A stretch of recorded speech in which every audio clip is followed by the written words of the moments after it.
I never said I was going to stop my podcast, but I just bought a new mic set up, so what did you expect me to do? Not use it.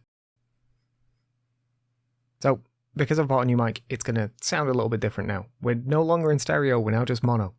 Also, this handles the compression itself rather than me doing it in post, so it should make the work a little bit easier for me, and also might just sound better overall, hopefully.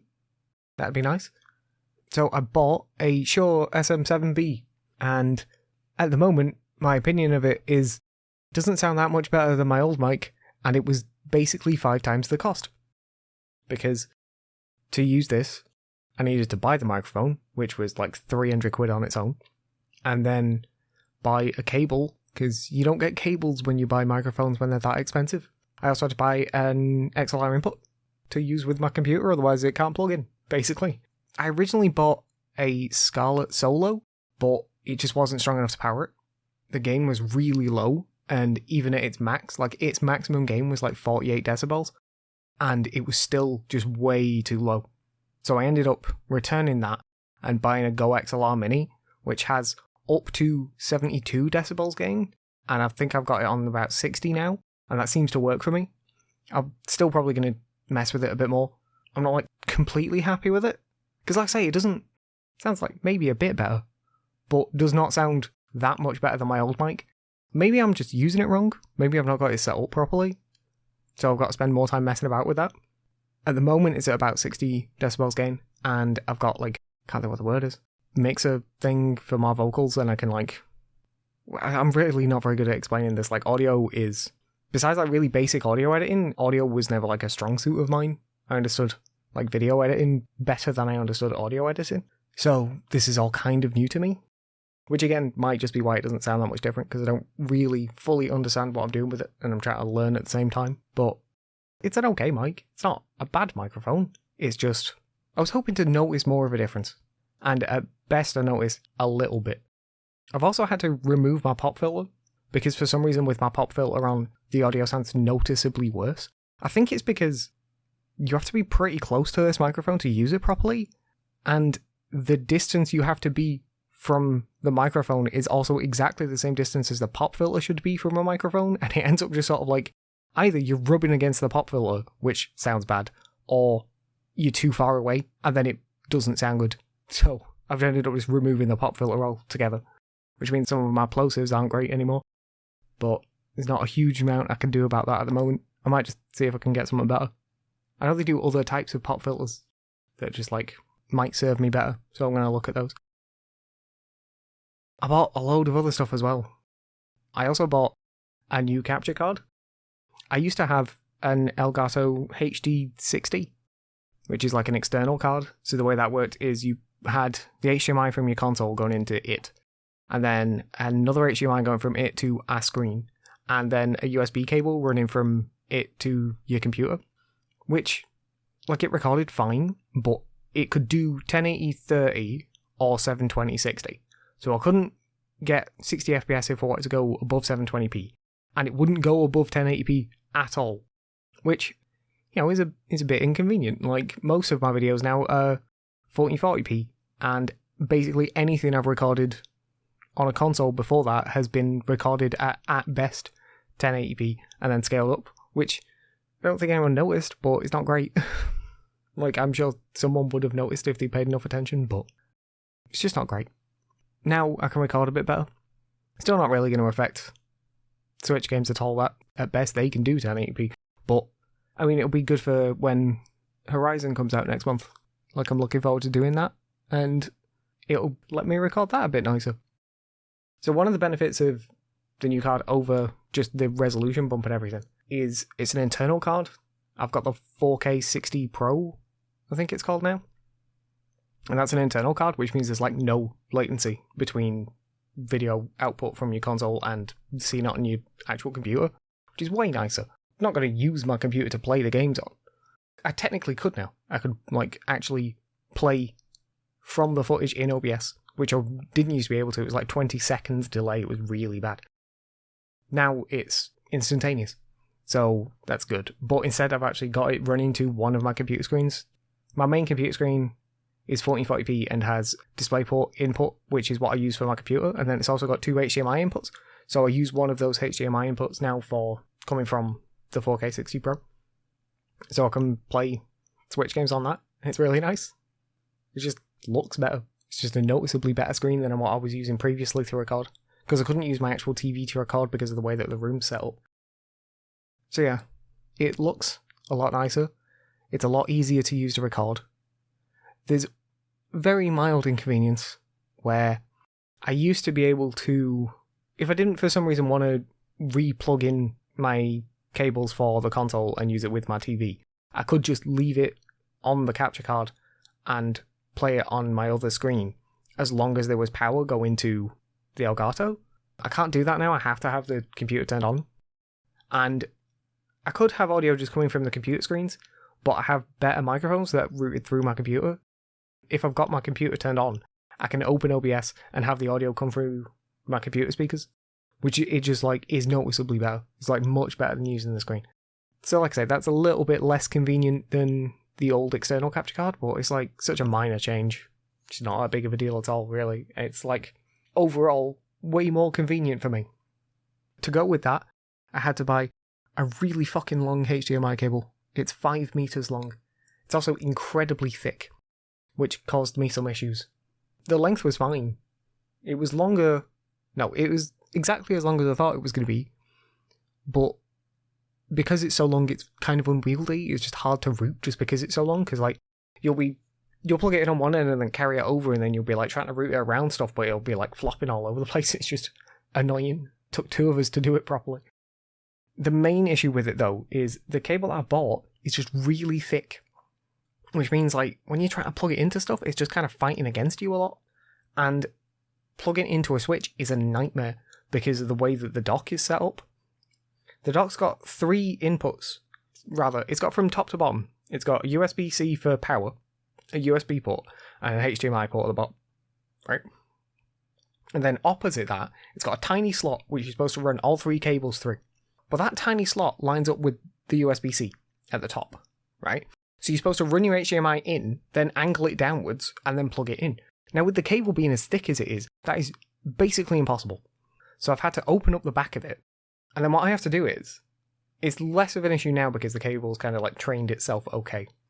But what I had to do was I had to like put the cable in at like basically a 90-degree angle and then curl it so that it would line up with the HDMI port, and then slide it in and then leave go of it, and then it'd flop back to being like in a neutral position.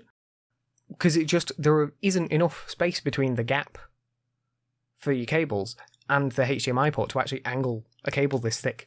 So I've had to take the back of the dock off, like I say, and it's just, I don't blame the cable for this. I entirely blame the dock. It just doesn't need to be laid out like that. Why would you angle it so that your biggest connector has the least space to maneuver? That makes no sense to me. Like a USB-C takes up a tiny amount of space, a USB takes up, only marginally more, and then a HDMI connector is literally the biggest of the 3. And yet that's the one they've given the least space to move in. It makes no sense. But I've got it working now, and it works fine, and it's all nice and everything, and it looks nice, and I've recorded a few episodes of Monster Hunter with that so far, which is, I was going to talk about this a little bit later, but it's one of the reasons why some of my Monster Hunters have been shorter than usual, is because I've been doing a lot of work with my computer, and it's just led to having less time, and those are the ones that have ended up sort of like bearing the brunt of that, if you get what I mean. Like, I used to do 1 hunt a time with Monster Hunter, because they used to take about half an hour, and then at other times it was, I would schedule out that I was going to go, and then I would plan out what hunt I was going to do, and then the hunt would take me 15 minutes, and then it was a matter of, either I can do another hunt and not know how long it's going to take me again, or I can use that time to try and fix more of my computer. And I use the time to fix more of my computer. From now on though, basically everything's fine, except tweaking the microphone like I said it was going to. So that shouldn't be an issue going forward. As for other things I've bought though, I also bought a set of custom cable extensions for my computer. So I've replaced, well, it's not replaced, they're all extensions, they're not actual replacements. So I've still got all my original cables, but I've got a new 24-pin, a new CPU 4+4 pin, and then 2 GPU 2 8-pin connectors. And they're okay. They're not as nice as I wanted them to be, which is kind of a shame. I don't know, in the perfect angle, they look nice. But they're just made weird. For one thing, they all came with 2 cable combs, but they're like permanently on cable combs, so I can slide them up and down the cable, but I can't take them off and move them anywhere else, which is just really inconvenient.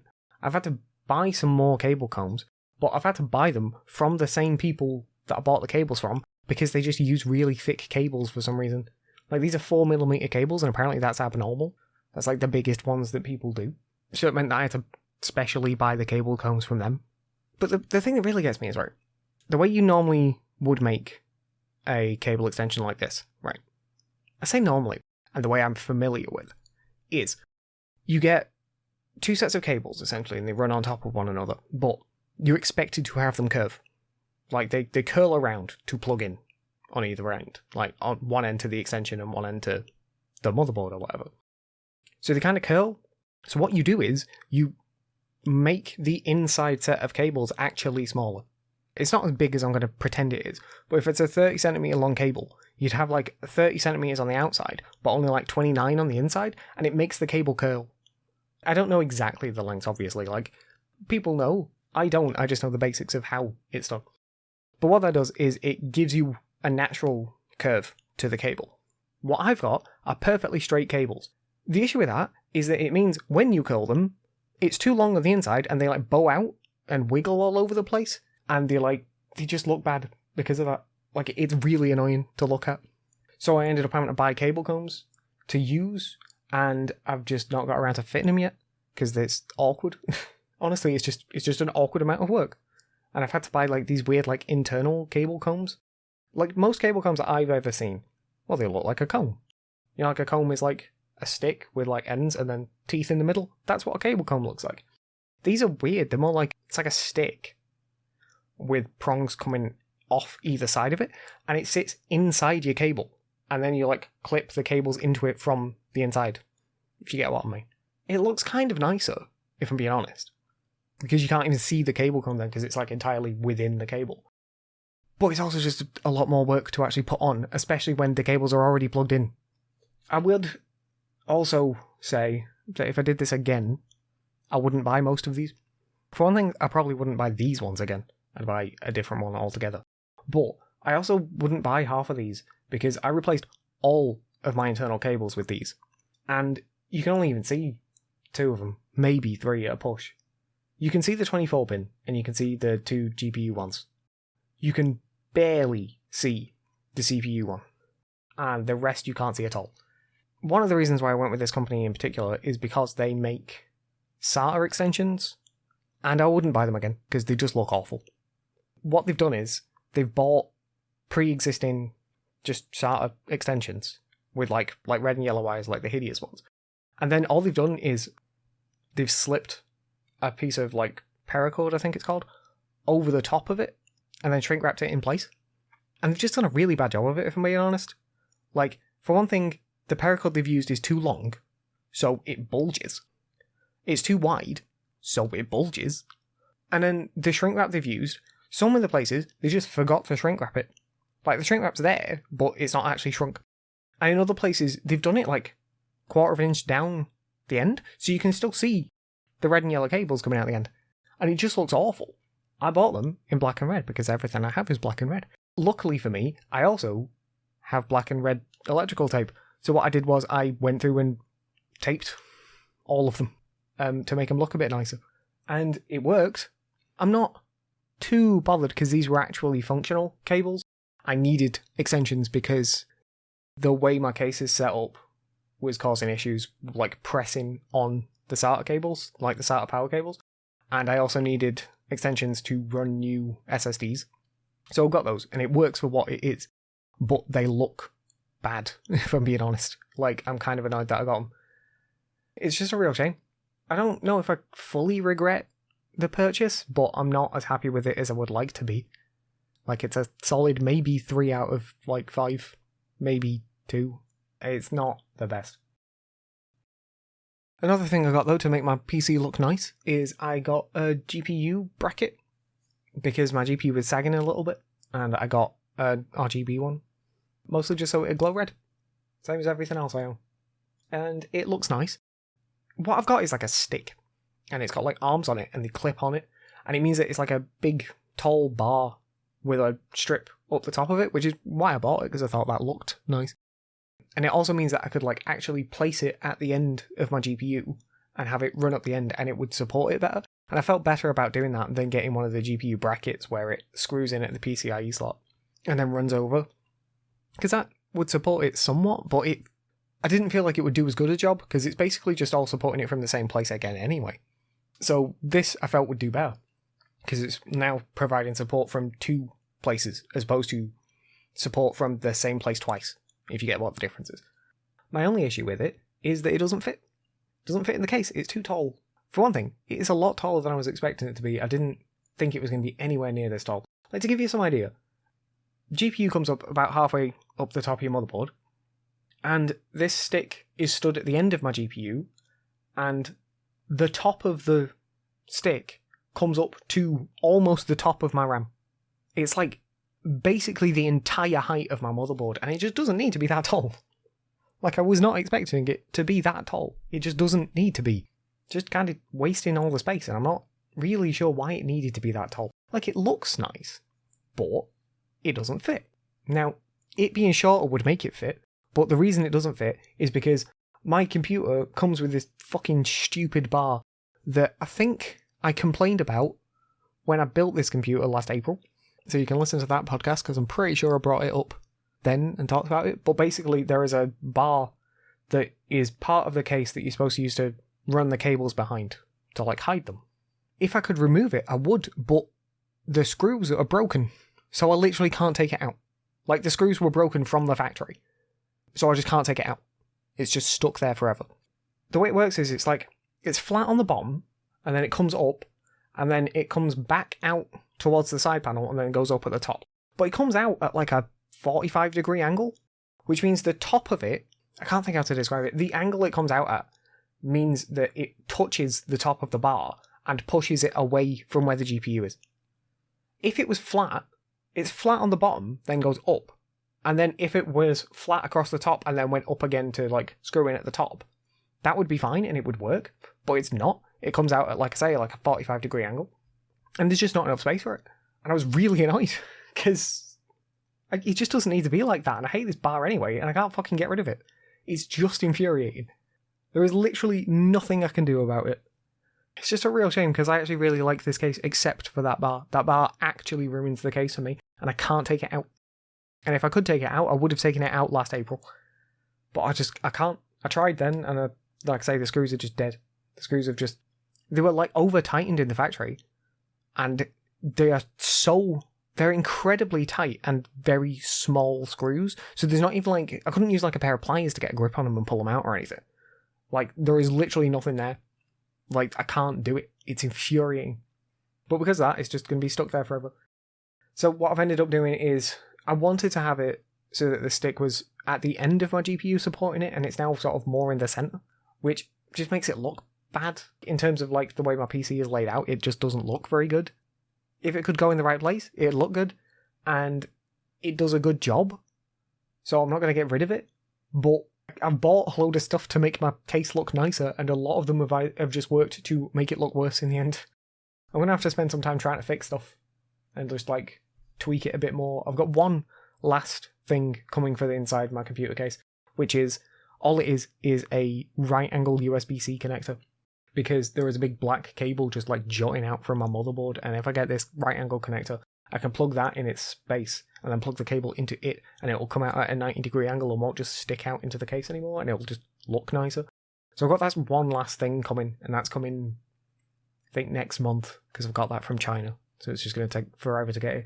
So once that comes, I'll maybe try and make my case look a bit nicer again, but until that point, it's just going to look a bit of a mess, which is a shame, but it all works. The one final thing that I bought for this computer, because I bought stuff for another computer as well, but I'll bring that up next, is I bought another 3 terabytes of SSD storage. So I've got about 27-ish terabytes of storage in this computer now. No, 25 and a half. It's just made things nicer. Like, I've got one of them that currently just has Final Fantasy XIV on it, but will have any games that I play for LPs on it, just to speed up the loading process a little bit. I've got another one that I'm using just for storing all of my videos on, like the ones I'm currently working on, so it speeds up the editing process a little bit. And I've got one last one, and I've completely forgotten what I use it for. Oh, I use that one just to record to. Like, that one's a bit extravagant. I wasn't totally sure what to use that one for, but they work, and I think it's helped. I've noticed slightly better loading times in games, and I've noticed slightly more responsive stuff in my work. Like, it's not a huge difference, but I feel like it's the sort of difference that will compound over time. It's not like I'm going to notice a massive change tomorrow, but I think I will have saved a lot of time at the end of the year just from not having to wait for stuff as much.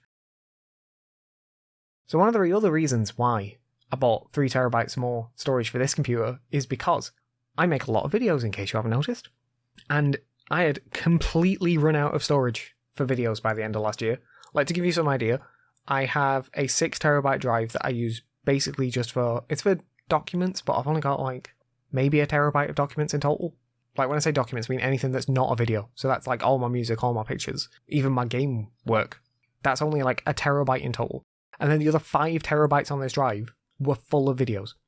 At the end of last year, I had about 100 gigabytes of free space, which, you know, isn't enough. Not when you're making close to 8 gigabytes of video a day, because my Final Fantasy streams are about 8 gigabytes each, and then the videos I make on the weekend for the rest of the week, that's like close to 8 to 16 gigabytes, depending on how many I'm making. So, like, you know, it gets to be pretty big.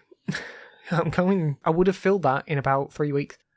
So what I did was I had a look to see if I could find some cheap hard drives, and I did. I've got a few Toshiba drives that I've been using already anyway, so I've got some more of those, and they are 6 terabyte SMR drives. I wouldn't usually buy SMR drives, but because I'm basically just using these for like archival long-term storage, I didn't figure it'd be that big of a deal. So I got 4 of them. So when I built this new computer, I also was left with my old computer that I wasn't using. So I've put that 24 terabytes of storage inside my old computer, and I'm now using that as a storage server, which took me a ridiculously long amount of time to set up. Plugging all the hard drives in and getting them recognized in Windows and, you know, all that stuff took me like an hour. You know, that was like no work. What took me a long time was transferring the files over, because the idea is that this would be an actual like network storage server type thing. So I went through how to set that up and, you know, learned how to do basic network storage stuff. It took a little bit longer than I would have liked, because Windows is weird in that it's got one way of setting it up if you're going to share a folder, but a different way of setting it up if you're going to share an entire drive. Which, yeah, I could have just put a folder in each drive and then shared that, but I wanted the entire drive and I wanted to know how to do it. So now I do. So that took me a little bit longer than I would have liked, but now I know how to do it, so it shouldn't ever cause me any issues again. I've made it so that they're visible on the network only to Windows PCs that are logged in with my account, which, you know, works really well. Like, no one else even knows they're there. Like, it's pretty good. But yeah, so all of that took me an hour or two. What took forever was the first transfer. Now, the first transfer was 80 gigabytes, and that was going at 11 megabytes a second over the network. So at 11 megabytes a second, all of my about 5 terabytes of files would have taken about 90 hours to transfer, and I don't think that's a reasonable amount of time. So what I ended up doing instead was transferring all of my files to an external hard drive, and then transferring them from that external hard drive to my storage server.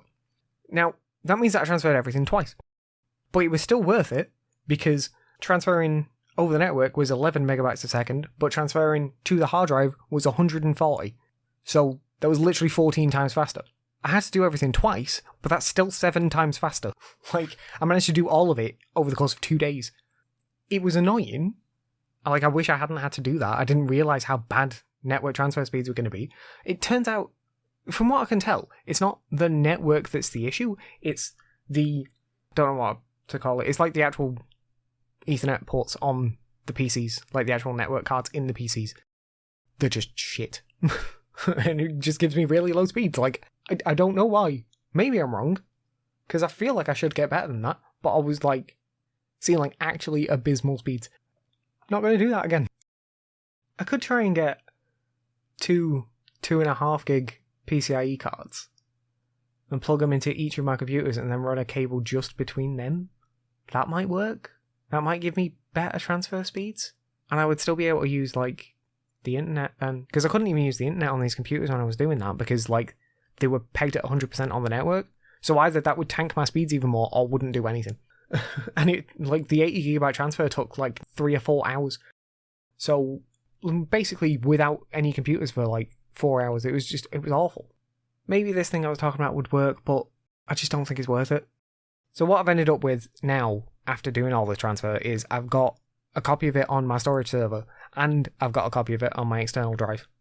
I also still technically have a copy of it on my main computer at the moment, but that's just because I never got around to deleting them, because deleting files makes me uncomfortable.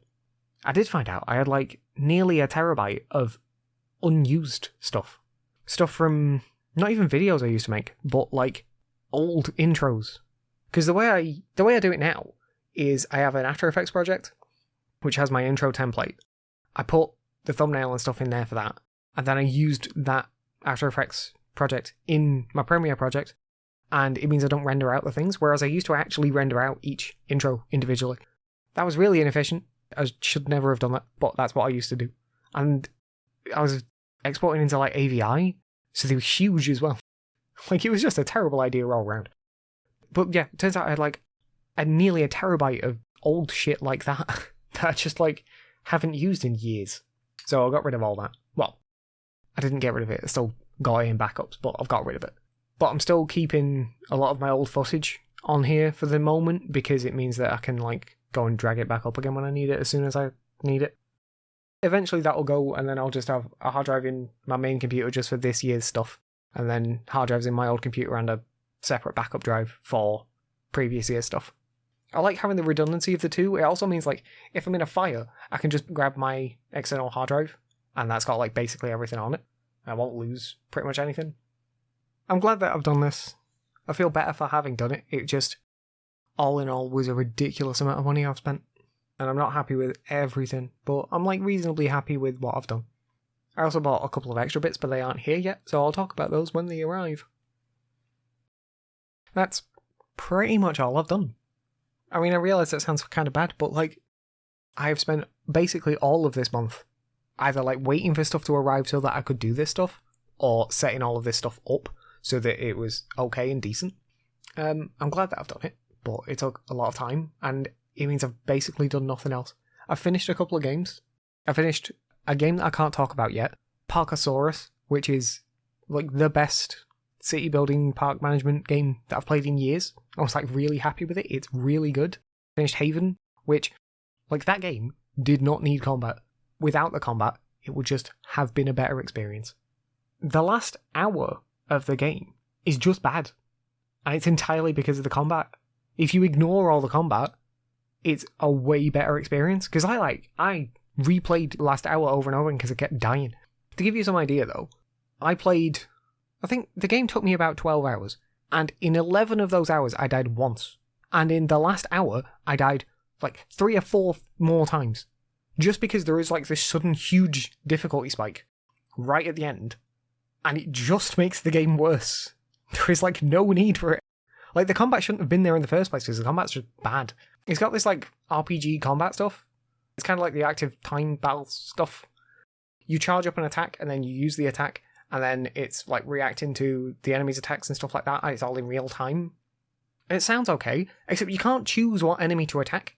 So sometimes you will just attack an enemy you don't want to attack, and it's just a bad experience, and I have no idea why it was made like that. So it's bad combat. And it feels unnecessary because I don't feel like that combat really helped the game at all. There is maybe one fight in the game that I feel made sense for a narrative purpose. It really didn't need to be a fight. They could have just done it in a cutscene, really. And every other fight in the game just seems, like, kind of superfluous. It didn't add much, and at best was a mild annoyance, and at worst actively ruined the experience. I just very much wish it wasn't there. It's weird because, like, the game would be like 8 or 9 out of 10, but the combat drags it down to, like, 7. It's, like, really bad. You can go into the options and make the combat easier, which you don't need to do. Because, like I say, at best, the combat's a mild inconvenience. But it just shouldn't be there. I also beat What Remains of Edith Finch, and that was a pretty good game. I just wish you moved faster. You move so incredibly slow. Kind of makes sense from a narrative perspective, because, like, she reveals at one point that she's pregnant, and I'm like, oh, okay, kind of makes sense why you're so slow, but it was still really annoying. Also, you move really slowly, but when you go on stairs, you move even slower. It was just infuriating. I actually considered not playing more of the game just because I was annoyed at how slow you move, but then it turned out I only had like half an hour left when I stopped, so I finished it and it was fine. Like, I actually really enjoyed it, except for that. Also, I will say it very much feels like this game was built around one idea, and it was a really good idea. It's like you play through essentially the deaths of a load of characters, and they're really interesting. Some of them are more interesting than others, but they're all pretty interesting. And then the final / penultimate one, depending on how you think of the story, is the longest of all of them and the most detailed, and there is so much put into it, and it very much feels like they had the idea to make this one thing, then tried to work out how to make it work in a narrative perspective from everything else, and then added other things to it to, I don't know, like build it up or to support it, kind of. This isn't really meant as a complaint. It's just, this one section has so much effort put into it. It doesn't make the rest of the game look bad, but you're very much like, wow, I can see that this was what drove them, kind of. Maybe I'm wrong, maybe it didn't, maybe they made everything else and then had the one idea at the end. Maybe they were like massively under budget and then just decided to splurge all of the rest of the budget on one scene. But, like, whatever, like, this one bit right at the end has so much put into it, they either feels like the core reason they made the game, or like a massive blowout for the end of it. Like, I can kind of get either, but it just took me by surprise how much more detailed that last one was. It's a good game, though. I'm glad that I played it. I think I still prefer Gone Home. It's that style of game. I think I still prefer Gone Home, because Gone Home's just kind of comfy. And, I don't know, I didn't feel like it was slow. There were bits in Tacoma, which I also really like.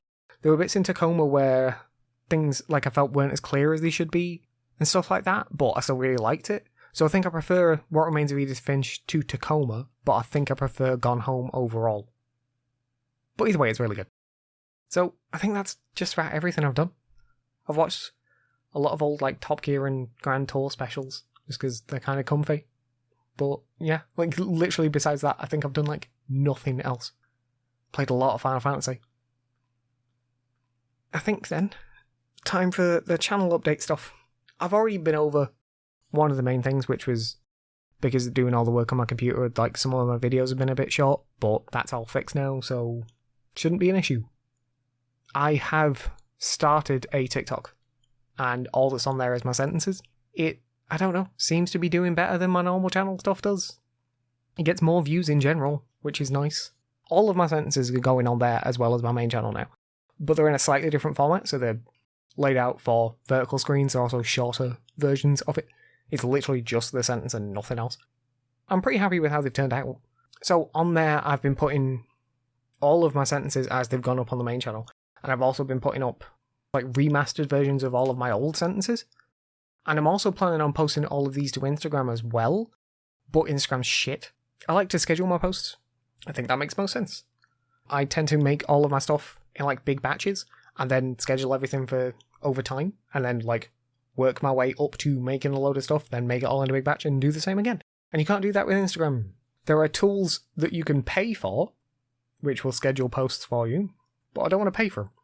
There's also tools that will basically just remind you to post at the correct time, which I suppose is better than nothing, but the inability to schedule to Instagram is the main thing that puts me off using it. If I can work out some solution to that, maybe I'll start posting them there as well. I think it would make sense to post them there, but there's just, like, throwing up obstacles for absolutely no reason. Yeah, oh, I didn't actually mention, did I? It's Holden Gatsby on both of those. You could probably guess. Last week, my Disco Elysium LP finished. So I took a break this week from new LP episodes, and next week my next LP will start. Technically, it's already started, but you don't know that yet. I've also already finished recording that. It's a very short LP and it will literally last just February. And then I've got another one planned for after that as well. So that'll start after this next one finishes.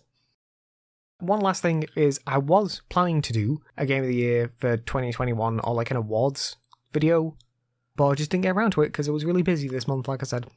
I want to try to do that next month, and it's either going to be an episode of the podcast or maybe instead of the podcast. I kind of like the idea of doing it like an old, like the scripted videos I used to do for the Game of the Year stuff, but I used to do those, like when I did like the one in 2020 and the 2019, what I actually did was the year previous, I would play the games and as I played them, write a little bit about them. So I had some basis of what to do for the full video. And I just didn't do that last year because for some reason I didn't actually play very many 2021 games in 2021. So I didn't write about them as I did them. I should have done, it would have made my job easier, but I didn't. That's one of the reasons why I was thinking about doing like an awards style video rather than a full like Game of the Year video, because I don't feel like I don't think I've even got like a top 10. I've got a number 1 and I think I've got a number 2, but I've got maybe a top 5 at best. So I was thinking about doing some sort of like amusing awards thing instead. But I'll try and work on that before next month. I would like to do it either way. It's just a matter of when. But yeah, I think that's pretty much everything. Special thanks to all of my patrons. You can join them over at patreon.com/Holden Gatsby, and for $1 a month you'll get to see what I'm working on early and get exclusive roles in my Discord, along with other rewards I might think of. You can also just follow me there if you want to for free, as it's probably the best place to see all of my content as soon as it's available. There's links to the Patreon along with my Discord, Twitter, Twitch, and all the other podcast platforms in the description for this episode. Finally, don't forget you can email me using podencastby@gmail.com if you've got anything you want to say. Thanks for sticking around. Bye. Special thanks to my patrons, Justin Wood, Hobbs, Scoopy Vegeta, Gunrunner, Water, and Bat. You can join my patrons at patreon.com/Holden Gatsby, follow me on Twitter at Holden Gatsby, and follow my Twitch at twitch.tv/Holden Gatsby. Don't forget to subscribe to both of my channels. Thanks for sticking around. Bye.